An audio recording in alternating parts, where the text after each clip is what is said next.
کو ضروری سمجھنا اور جو نہ پکائے اسے برا کہنا کیسا ہے؟ یہ بالکل ٹھیک نہیں ہے۔ اگر کوئی حلوہ پکاتا ہے تو خود بھی کھائے، ہمیں بھی پارسل کراچی کروائے، اور اگر کوئی نہیں پکاتا تو اس پر کسی قسم کی لعنت ملامت نہیں۔ ہاں، پکانے کو اگر کوئی بدعت کہے، ناجائز کہے، تو اس پر دلیل اس سے ضرور مانگی جائے گی کہ بھائی تم بتاؤ کہ تم اس حلوے کو پکانے کو جو ناجائز کہہ رہے ہو، وہ ناجائز کہنے پر تمہارے پاس دلیل کیا ہے؟ یہاں میں چلیں تھوڑی سی تفصیل 2 سے 3 منٹ میں ذکر کر دیتا ہوں۔ سورہ بقرہ میں ہی دوسرا رکوع جب ختم ہو رہا ہے تو وہاں پر فرمایا وَالَّذِي خَلَقَ لَكُم مَّا فِي الْأَرْضِ جَمِيعًا، کہ اللہ وہ ہے کہ جس نے تمہارے لیے خلق لکم، جس نے تمہارے لیے پیدا کیا، کس کو؟ ما فی الارض جمیعا، جو کچھ اس زمین میں ہے اس رب نے وہ سب کچھ جو ہے تمہارے لیے پیدا کیا۔ تو فقہ کے ہمارے اصولیین ذکر کرتے ہیں کہ اس آیت سے یہ قاعدہ ثابت ہوتا ہے کہ ہر چیز اپنی اصل میں جو ہے وہ جائز ہوتی ہے، ہر چیز اپنی اصل میں جائز ہوتی ہے، مباح ہوتی ہے۔ اشیاء کی جو اصل ہے وہ مباح ہوتی ہے، اباحت ہوتی ہے، جائز ہوتی ہے، اور جب ہر چیز جائز ہے تو فرمایا پھر اس پر رب حکم لاگو کرتا ہے۔ جب اس پر حکم لگاتا ہے تو رب اس پر حکم لگاتا ہے کہ یہ حرام ہے، یہ حرام ہے، یہ حرام ہے، یہ حرام ہے۔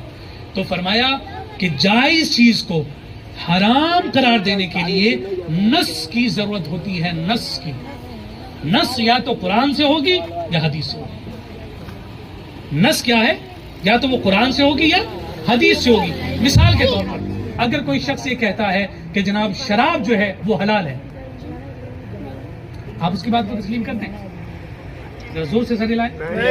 اندھیرا میں جو پیچھے والے نظر نہیں آ رہے، اس کی بات مانیں گے آپ؟ نہیں مانیں گے نا۔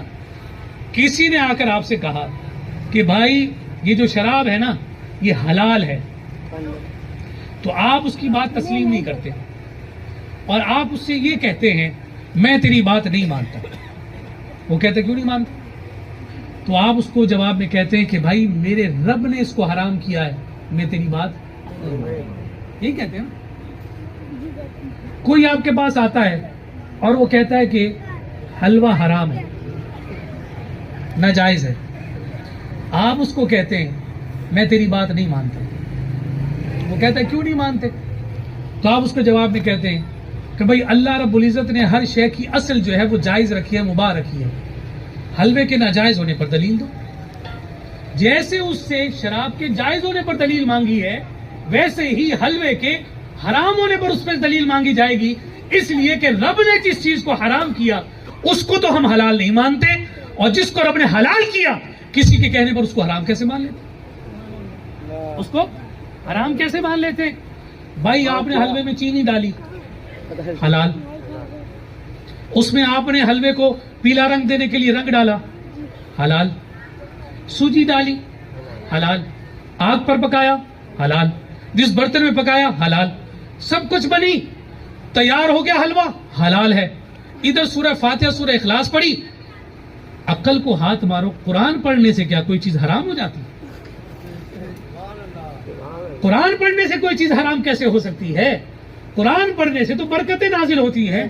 فرمایا جہاں قرآن کی تلاوت ہوتی ہے، سورہ بقرہ کی تلاوت ہوتی ہے، وہاں سے ویرانی اٹھ جاتی ہے۔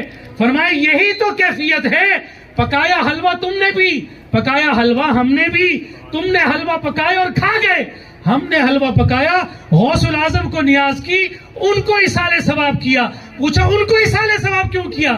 کہا اس لیے کہ یہ حلوہ ہم کھائیں گے، لوگوں کو کھلائیں گے، ان کو ہم نے یاد رکھا ہے، قیامت کے دن جب جائیں گے تو وہ پھر تلاش کریں گے کون ہیں جنہوں نے یہ ثواب مجھے پہنچایا تھا۔ پھر آپ کو دھابی جی کے گھروں کے افراد نظر آئیں گے، غوث العظم ان کا ہاتھ تھامیں گے اور اپنے ساتھ انہیں جنت میں داخل کریں گے۔